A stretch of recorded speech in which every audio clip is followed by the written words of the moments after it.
Welcome back. In this segment, I just want to, I'd mentioned a number of my war stories as we went through this thing, but what I wanted to do is just kind of review those because, as I've mentioned in some of my other trainings, I firmly believe facts tell, stories sell, and stories are really what gets the information that you need inside your brain in a place where even us guys will keep it there and store it and use it and retain.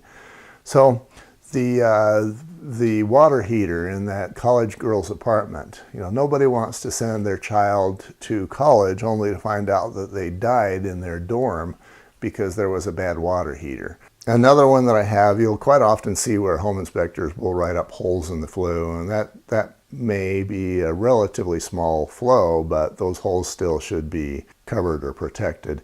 You can go with a material like a foil tape. It kind of looks like aluminum foil, only it's on a roll, kind of like duct tape. And if there are holes or gaps in the flues, then those can be covered inexpensively that way. Then you've got a sag. I have seen this happen in a number of especially older homes where you'll have the water heater here, the 3-inch diameter flue goes up, and then it goes clear over to the side of the house, maybe 20-30 feet away. And in between here and the side of the house, you've got this sag in the flue. And what happens is you get dust that collects there, maybe it's critters, who knows what it is. So you're starting with a 3-inch diameter flue, which was okay back in the 70s and which is not okay anymore. But you should have a rise all the way in the flue. Again, you're starting with a 3-inch diameter flue, and then as the dust begins to happen, now you start getting a 1 or 2-inch diameter flue, and the carbon monoxide decides, hey, rather than travel through this very long and difficult path, I'm just going to go out in the house instead. And then you got carbon monoxide in the house, and people start dying. So watch out for the sags in the water heater flues. Backdrafting, I had mentioned that. Especially in the winter time, when everything else is sealed up tight, the flue can be a pathway for replacement air to get into the house.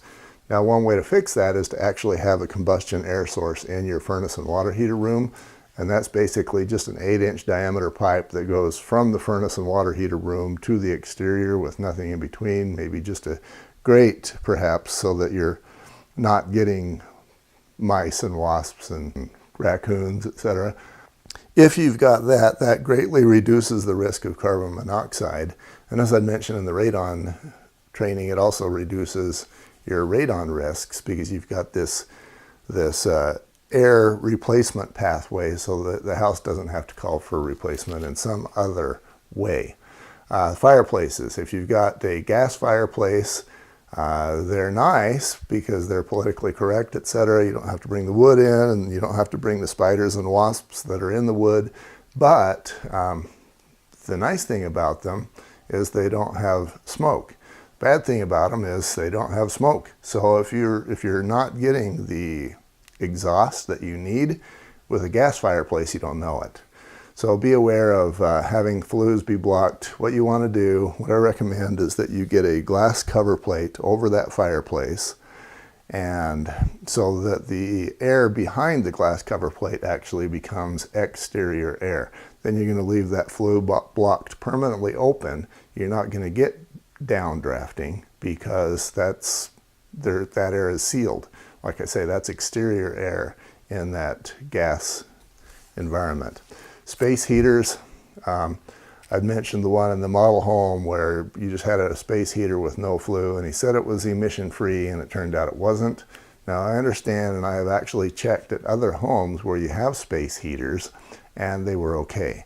But before you just go trusting that a particular space heater or ventless fireplace is actually ventless and safe, you're going to want to make sure you get a carbon monoxide meter, and it's best to just leave one there full time so that if the ventless fireplace ever stops performing as it should, then the carbon monoxide or the meter lets you know that you have a problem before you start having children dying off inside the house. Nobody wants to be in any way responsible for a carbon monoxide death for anyone that we care about or anyone that we serve. So you as the realtor need to understand, like in this training, like all others, that this does not make you a home inspector. But you can, if you see the home inspector maybe perhaps missing something, or you can nudge him and say, hey, what about that? Or just if you want to know if you just want to have these silent tests as to whether this guy is somebody you want to keep using, this is a way for you to do that. And we'll be right back.